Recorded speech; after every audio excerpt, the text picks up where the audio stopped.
Assalamualaikum warahmatullahi wabarakatuh. Selamat datang kembali kepada anak-anakku yang sudah bergabung di kelas IPAS berbasis kelas IPAS pada pembelajaran berbasis TIK ini. Nah, pada pertemuan kali ini kita akan belajar terkait dengan perubahan bentuk energi, di mana materi ini merupakan materi lanjutan dari pertemuan sebelumnya yang kita sudah pernah membahas tentang sumber-sumber energi. Baik, langsung saja untuk mengefisiensikan waktu, kita beralih ke slide berikutnya, di mana di slide ini bukan sebuah video pembelajaran petualangan Helios dan Eos dalam mencari energi di bumi.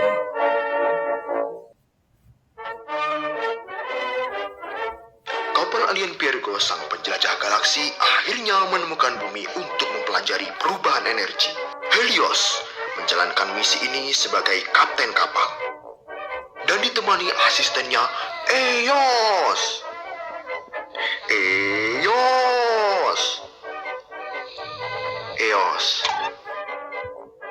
Eos, sanggupkah kau menjalankan misi ini bersamaku ke bumi? Siap, laksanakan kapten. Namun sebelum itu, kau harus tahu terlebih dahulu sumber energi apa saja yang digunakan manusia di bumi dalam kehidupan sehari-hari mereka.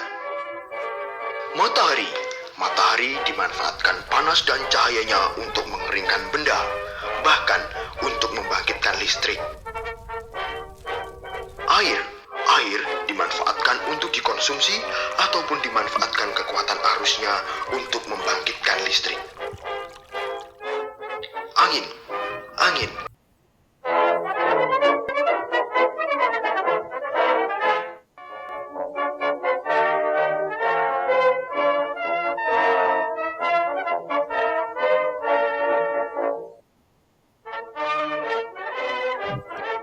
Kapal alien Virgo, sang penjelajah galaksi, akhirnya menemukan bumi untuk mempelajari perubahan energi. Helios menjalankan misi ini sebagai kapten kapal dan ditemani asistennya Eos.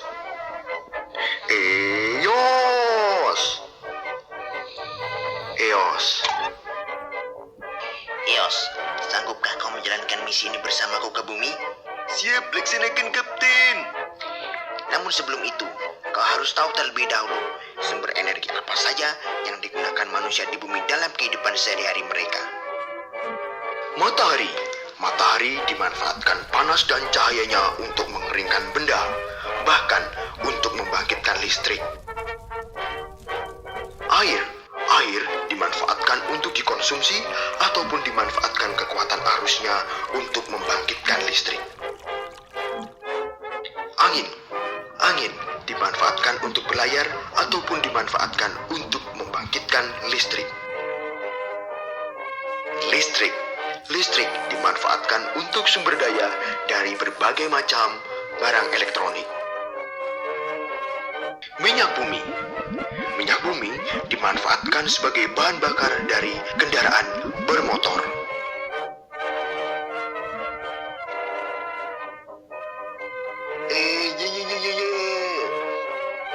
Saatnya jalankan misi ini.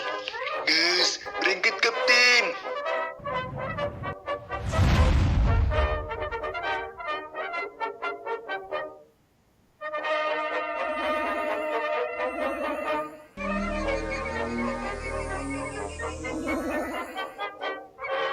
Perubahan energi cahaya menjadi energi listrik. Manusia di bumi menggunakan sinar dari matahari untuk menghasilkan energi listrik melalui alat yang disebut sel surya. Dari alat tersebut, energi cahaya matahari akhirnya menjadi energi listrik dan dapat kita rasakan manfaatnya. Perubahan energi listrik menjadi energi panas. Ada begitu banyak contoh. Ini adalah salah satunya, yaitu aktivitas menyetrika baju.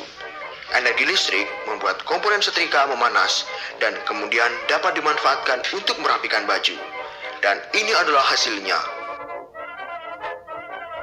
Perubahan energi kimia menjadi energi gerak.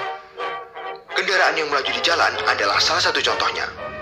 Bahan bakar minyak atau BBM memberikan pasokan sumber daya untuk menghidupkan mesin. Mesin yang bekerja akhirnya dapat memutar roda kendaraan dan dapat membuat kendaraan melaju. Perubahan energi gerak menjadi energi listrik. Kincir angin yang tertiup angin memutar turbin, dan turbin yang bergerak dapat menghasilkan energi listrik. Listrik yang dihasilkan dapat kita gunakan untuk kebutuhan sehari-hari. Salah satunya adalah untuk menyalakan lampu. Perubahan energi listrik menjadi energi bunyi. Radio dan peralatan elektronik lain yang menghasilkan bunyi adalah contohnya. Radio mendapatkan daya dari listrik, baik itu berasal dari baterai ataupun langsung dari colokan. Listrik menyuplai daya komponen-komponen radio dan akhirnya dapat menghasilkan bunyi yang dapat kita nikmati.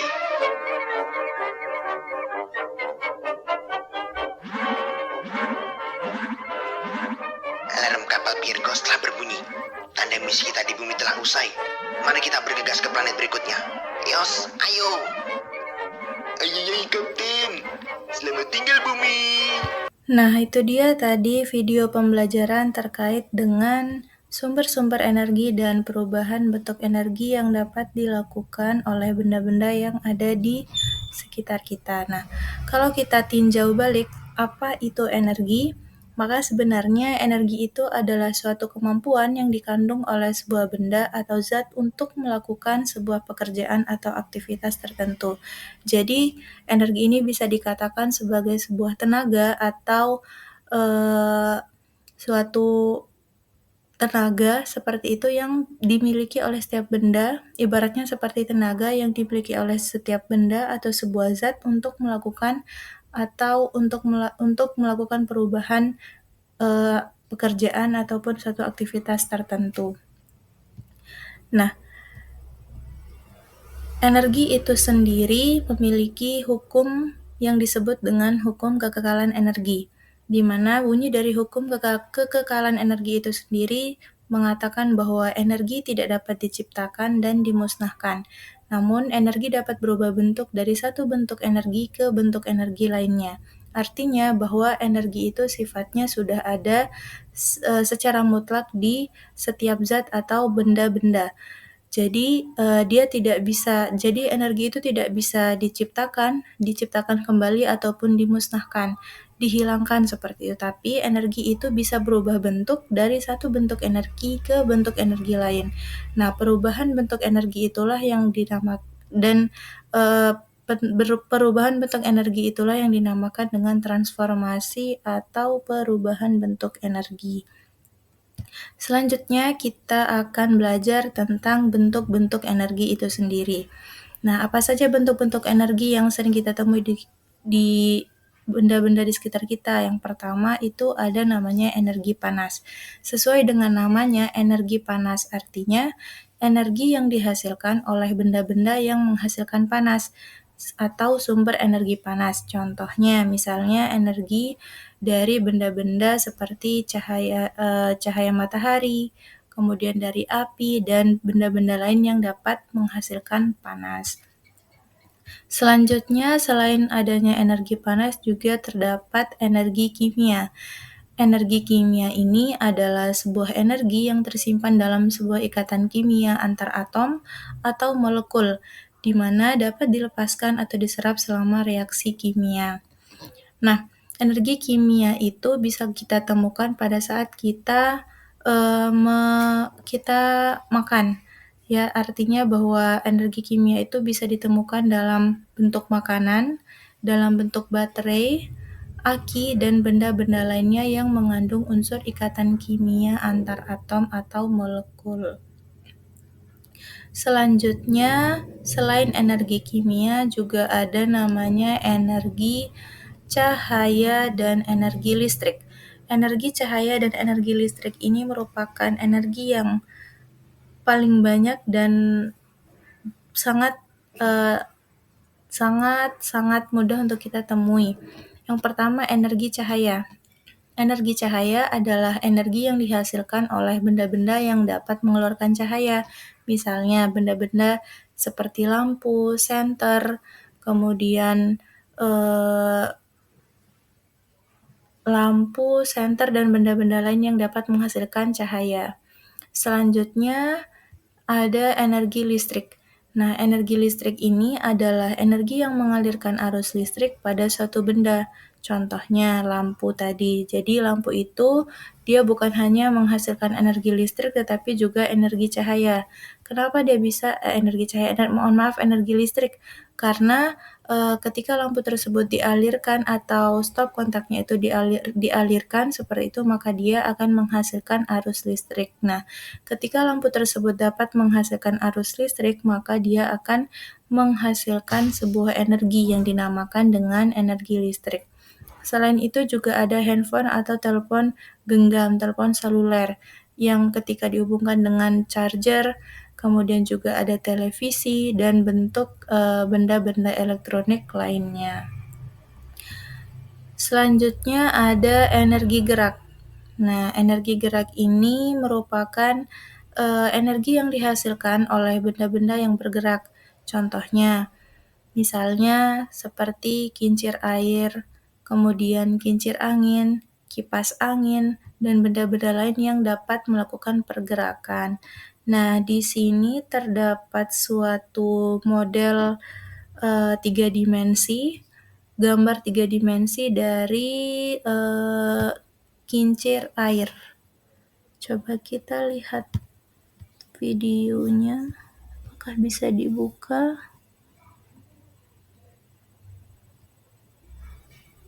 Mengalami kendala sepertinya. Baik, langsung saja kita menuju ke materi selanjutnya, yaitu tentang energi bunyi.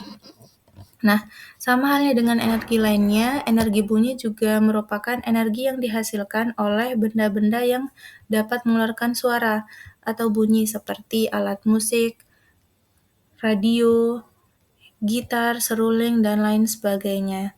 Nah, jadi bentuk energi yang dikeluarkan itu dalam bentuk suara-suara yang dapat didengar oleh telinga manusia.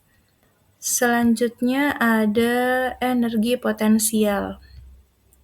Nah, energi potensial adalah bentuk energi yang dimiliki oleh benda yang memiliki ketinggian atau kedudukan. Contohnya, energi potensial gravitasi. Kenapa dikatakan sebagai energi potensial gravitasi? Karena energi ini memiliki ketinggian, memiliki ketinggian atau kedudukan antara satu tempat dengan tempat yang lain. Nah, contoh dari energi ini yaitu ketika para penerjun payung itu sedang melakukan terjun bebas ke bawah. Jadi posisinya dari atas ke bawah, yang mana posisi dari atas ke bawah tersebut pasti memiliki jarak atau ketinggian, sehingga bentuk energi yang dapat dihasilkan ketika penerjun payung tersebut melakukan terjun bebas adalah bentuk energi dari potensial gravitasi. Selanjutnya ada contoh lainnya, misalnya daun yang jatuh berguguran dari pohon. Tentu saja ini merupakan salah satu contoh dari energi potensial gravitasi karena memiliki ketinggian atau kedudukan, bahwa daun yang jatuh dari atas pohon dari atas pohon tersebut jatuh ke bawah, jatuh ke bumi, ke tanah itu merupakan salah satu contoh dari energi potensial gravitasi. Nah, seperti yang dikatakan tadi bahwa energi itu dapat berubah bentuk dari satu bentuk energi ke bentuk energi lain, maka itulah yang disebut dengan transformasi energi. Nah, selanjutnya bentuk-bentuk transformasi energi yang sering terjadi di kehidupan kita pada benda-benda di sekitar, yang seperti di video pembelajaran tadi itu, yang pertama ada perubahan bentuk energi listrik menjadi energi cahaya. Apa contohnya? Misalnya pada benda-benda lampu. Kenapa lampu bisa berubah energi dari energi listrik menjadi energi cahaya? Karena lampu merupakan salah satu benda yang ketika dialirkan dengan arus listrik, maka dia akan menghasilkan energi listrik, yang mana energi listrik tersebut akan berubah menjadi energi cahaya. Karena lampu tersebut akan mengeluarkan cahaya atau sinar, sehingga bentuk perubahan energi yang dapat dihasilkan pada lampu yang ada pada gambar slide PowerPoint ini merupakan bentuk perubahan energi dari energi listrik menuju energi cahaya. Selain itu, bentuk perubahan energi lainnya pada misalnya kipas angin tadi, ya kipas angin tadi. Ketika kipas angin ini dicolokkan atau dialirkan ke saklar atau stop kontak listrik, maka dia akan menghasilkan arus listrik. Nah, arus listrik inilah yang akan berubah menjadi energi listrik. Nah, energi listrik tersebut akan berubah menjadi energi gerak karena tadi baling-baling kipas angin tersebut ketika dialirkan dengan arus listrik akan bergerak sehingga akan menjadi energi gerak, akan berubah menjadi energi gerak. Perubahan bentuk energinya dari energi listrik menuju ke energi gerak. Selanjutnya ada bentuk transformasi energi lainnya pada benda-benda misalnya televisi. Televisi di rumah yang dialirkan dengan arus listrik yang memiliki antena itu merupakan bentuk perubahan energi listrik menjadi energi cahaya dan energi bunyi. Kenapa dia bisa energi listrik? Karena tadi antena ataupun arus listrik kabel-kabel yang tersambung dalam televisi tersebut ketika disalurkan atau dicolokkan ke stop kontak, maka dia akan menghasilkan arus listrik. Nah, arus listrik ini yang akan berubah menjadi energi listrik. Nah, ketika sudah dialirkan arus listrik, maka televisi ini akan menyala. Nah, menyalakan pasti dia mengeluarkan sinar atau cahaya. Nah, bentuk perubahan energinya yaitu energi cahaya tadi. Karena dia menghasilkan cahaya yang gambar-gambarnya itu bisa dilihat, bisa ditonton seperti itu. Nah, dan bentuk perubahan energi lainnya yaitu energi bunyi. Karena selain gambar-gambar ataupun sinar yang ditampilkan oleh televisi itu juga dapat menghasilkan bunyi atau suara-suara dari apa yang ditampilkan atau visual yang ditampilkan di televisi tersebut. Jadi, bentuk transformasi energi dari televisi itu bisa dia lebih dari 2 energi, yaitu dari energi listrik menjadi energi cahaya dan energi bunyi. Selain itu juga ada misalnya contohnya pada alat blender ya. Nah, bentuk perubahan energinya itu tentu saja dari energi listrik menjadi energi bunyi. Karena tadi ketika kabel atau kabel dari blender ini dialirkan ke arus listrik, maka dia akan menghasilkan energi listrik. Nah, energi listrik ini nanti akan berubah menjadi energi bunyi. Nah, suara yang ditimbulkan dari blender ini ketika dinyalakan seperti itu merupakan bentuk perubahan energi yang terjadi, yaitu menjadi energi bunyi.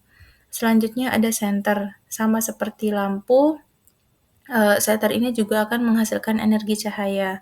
Hanya saja bentuk perubahan energi yang terjadi pada senter itu adalah energi kimia menjadi energi cahaya.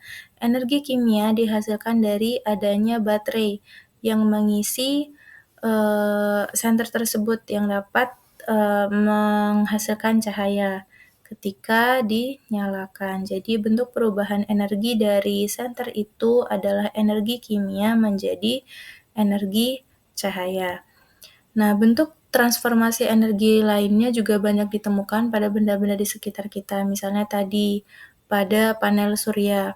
Panel surya yang dipasang di atap rumah itu memanfaatkan energi cahaya matahari yang dapat menghasilkan arus listrik melalui alat panel surya tersebut. Seperti itu. Juga ada beberapa contoh lain, misalnya pada alat atau pada benda microwave atau oven listrik. Nah, itu merupakan salah satu bentuk benda yang dapat melakukan perubahan energi listrik menjadi energi panas dan energi cahaya seperti itu. Karena energi listrik ditimbulkan dari Ketika oven tersebut dinyalakan, ia akan menghasilkan arus listrik dan menjadi energi listrik. Nah, bentuk perubahannya itu ketika dinyalakan, ketika makanan dimasukkan ke dalam oven tersebut, maka makanan tersebut akan menjadi hangat. Nah, bentuk perubahan energi di sana adalah energi panas yang dihasilkan. Kemudian selanjutnya juga ada energi cahaya. Kenapa ada energi cahaya? Karena adanya lampu ataupun sinar yang menerangi di dalam oven tersebut yang juga dapat dimanfaatkan sebagai salah satu bentuk pemanfaatan dari energi panas oven tersebut. Nah, itu tadi bentuk-bentuk transformasi energi yang dapat dilakukan oleh benda-benda yang ada di sekitar. Selanjutnya, anak-anak bisa mencoba untuk mengerjakan salah satu kuis interaktif, yang mana bisa diakses dengan meng-scan link kode QR di samping bawah ini. Nah, nanti kuisnya bisa dikerjakan setelah